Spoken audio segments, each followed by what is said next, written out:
comment déterminer sa vision quand on a l'impression que ça change tous les jours, que ça part un peu dans tous les sens. Comment est-ce qu'on peut clarifier et stabiliser sa vision professionnelle malgré les incertitudes et les changements fréquents? Alors c'est évidemment quelque chose qui m'est demandé assez souvent parce que évidemment quand on est sensible, quand on est créatif, on peut être plus sujet à avoir des nouvelles idées, à sentir qu'il y a quelque chose qui n'est pas complètement aligné, donc à vouloir changer des choses. Et je voudrais te parler de quelque chose qui est capital quand on est entrepreneur. Brillant. Puissant. Une bombe. C'est bon là ou...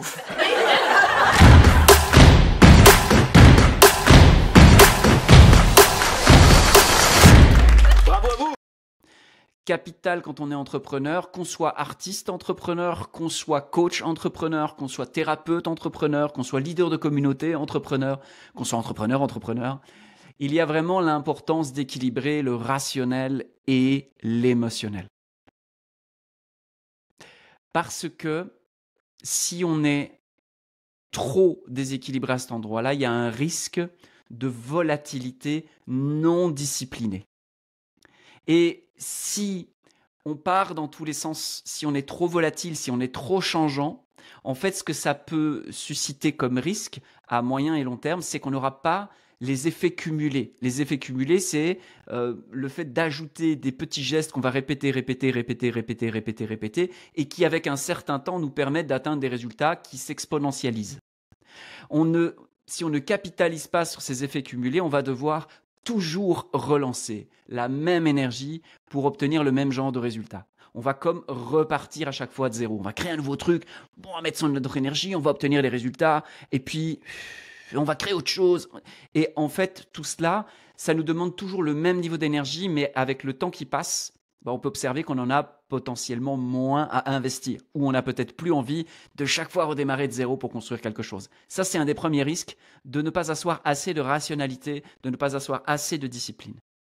Ensuite, l'autre problème que l'on a directement, c'est qu'on n'est pas pris au sérieux par notre entourage. Et c'est normal. On n'est pas pris au sérieux sur notre marché, et c'est normal. On n'est pas pris au sérieux par nos clients, et c'est normal. On n'est pas pris au sérieux par nos partenaires, et c'est normal, parce que plus il y a de volatilité, plus les gens ont difficile à nous suivre, plus c'est difficile pour eux de se positionner, de nous positionner dans leur univers. Ça génère moins de confiance, donc on va pouvoir créer moins de synergie, moins de cette richesse relationnelle. Un autre risque aussi, c'est que il est absolument impossible avec cette façon de faire, cette façon d'être, de faire des choses d'envergure. On va pouvoir, pour prendre une analogie, on va pouvoir construire un tipi, on va pouvoir construire un chalet de jardin, mais on ne construira pas ni une villa, ni une maison et encore moins un building. Parce que pour construire des choses d'envergure, ça demande de la régularité, ça demande d'ajouter des petites choses les unes sur les autres et ça demande de pas trop écouter son émotionnalité, il faut aussi l'asseoir sur un socle de rationalité.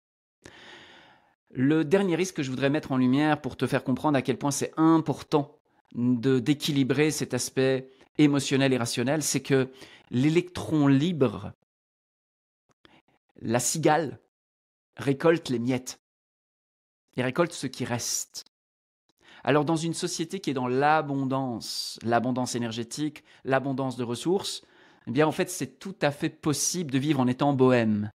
Mais quand on vit dans un monde, dans une société qui est plus contractée, qui tout à coup devient, où les ressources sont moins abondantes, eh bien il y a, comme qui dirait, plus de difficultés à atteindre ces ressources. Et là, la cigale se retrouve fort dépourvue lorsque l'hiver fut venu. Et il est important, surtout dans cette période où on voit bien qu'on est dans une période de contraction économique, de bien comprendre l'importance qu'il y a à, même si on a été sur certains pans plus émotionnels, plus bohèmes, plus artistiques dans notre manière de mener notre vie, c'est d'y adjoindre un supplément de rationalité pour commencer à bâtir davantage un socle. Alors, quelles sont les causes? Qu'est-ce qui fait qu'on fait ça? Et moi, je suis vraiment aussi un beau modèle de ça pendant une bonne partie de ma vie. Eh bien, la première chose, c'est le fait qu'on peut se trouver sur une quête d'absolu ou une quête de soi dans la multiplicité. Au lieu d'avoir une quête de soi, une quête de l'absolu dans la simplicité, on va l'avoir dans la multiplicité. Autrement dit, pour se connaître ou pour connaître l'absolu, on veut vivre toutes les expériences. On veut manger tout ce qu'il est possible de manger. On cherche l'absolu, mais on le cherche dans la multiplicité des choses. Ça peut être une des causes. Une autre cause aussi possible, c'est une croyance, je vais le dire comme ça, ou une conscience de l'impermanence. L'impermanence, c'est le fait que les choses changent sans cesse, que rien ne dure éternellement. C'est un concept assez bouddhiste. Mais c'est un concept qui peut mener à une forme de nihilisme, parce que si tout bouge tout le temps, à quoi bon? Pourquoi bâtir quelque chose? Vivons au jour le jour, carpe diem, mal compris hein, en Occident, ça peut mener à une notion de pourquoi aller faire des efforts, pourquoi aller me discipliner si tout bouge tout le temps. Et en fait, cette connaissance de l'impermanence qui n'est pas équilibrée par une connaissance de la vérité immuable, ça pose un petit problème.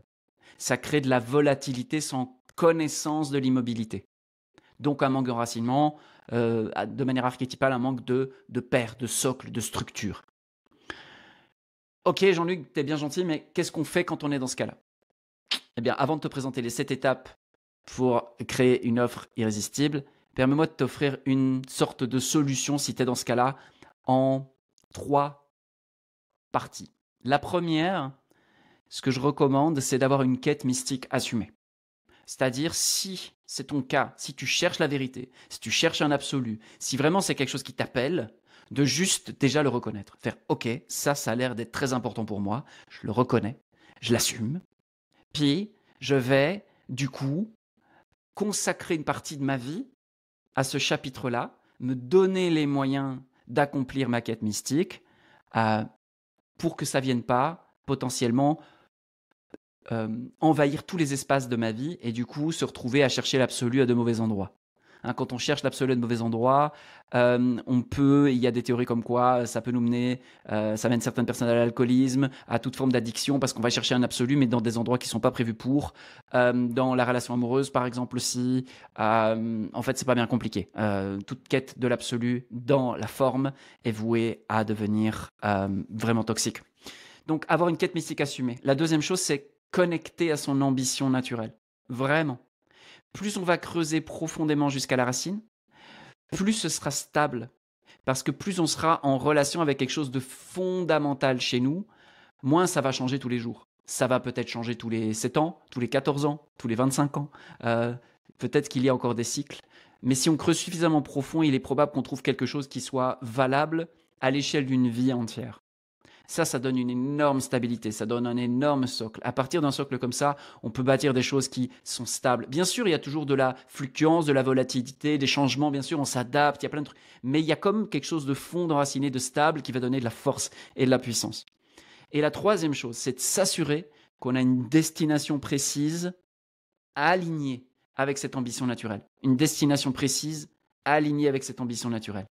Quand on a touché l'ambition naturelle au creux de nous, en profondeur, et que on a une destination qui est le reflet de cette ambition dans la matière, là, on a quelque chose de stable, on a quelque chose de convaincant pour les autres, on a quelque chose qui va nous permettre de bâtir, de prospérer, de nourrir, d'aider autour de nous, de rayonner, etc., etc., etc. Et surtout, on cessera d'être dans un flou à droite, à gauche, en haut, en bas, à la petite semaine, avec le stress que ça engendre, et avec le fait qu'en avançant en âge, la bohème, ça devient en réalité de plus en plus compliqué. Et c'était pas ce que je vous souhaite, bien évidemment.